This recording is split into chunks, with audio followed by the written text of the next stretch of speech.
In a historic inauguration, South Korea's new president takes office with a bold pledge, achieving carbon neutrality by 2050.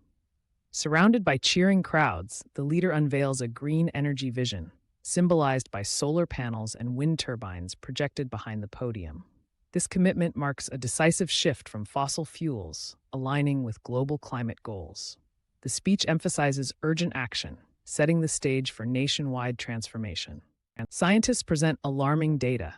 South Korea's CO2 emissions rank among the world's highest, with temperatures rising twice as fast as the global average.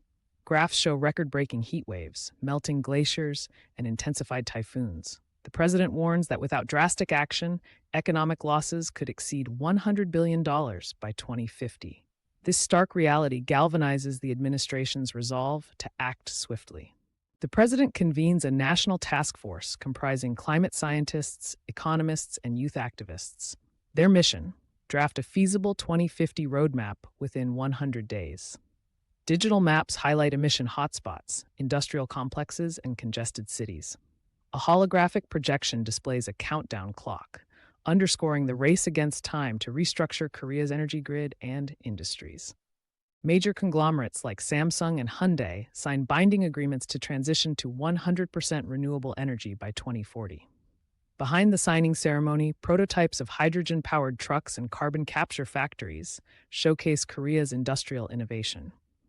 Critics question feasibility, but CEOs emphasize partnerships with tech startups to accelerate R&D in green materials and circular manufacturing. Parliament passes the Carbon Neutrality Act, introducing a carbon tax and subsidies for renewables. The president signs the bill in a ceremony flanked by lawmakers, as live feeds show solar farms being constructed nationwide. Opposition parties secure amendments to protect low-income households, ensuring a just transition. Analysts predict the policy will cut emissions by 20% within a decade. A viral campaign, Green Together, urges citizens to adopt solar panels and EVs through tax incentives. Billboards in Seoul showcase real-time emissions reductions from collective actions, equivalent to planting 10 million trees.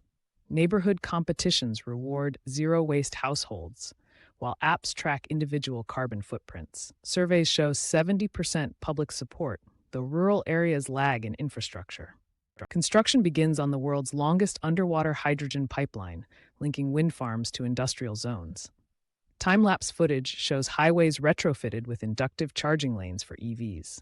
Smart grids, powered by AI, now balance 40% renewable energy nationwide. Engineers celebrate as a coal plant is demolished to make way for a geothermal station. At the 2025 Global Climate Summit in Seoul, the president rallies 50 nations to join the 2050 pledge. A holographic Earth displays real-time carbon flows, emphasizing transboundary cooperation.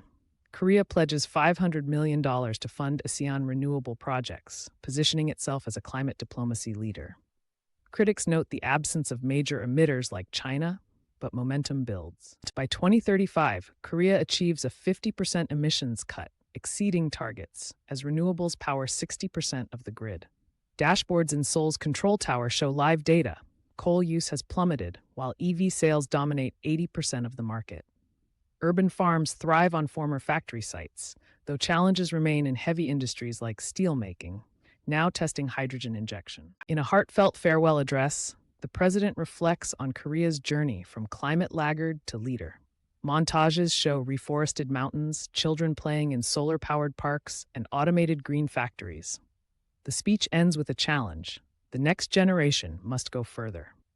As the camera pans to a seedling being planted, the 2050 hologram reappears, now glowing brighter.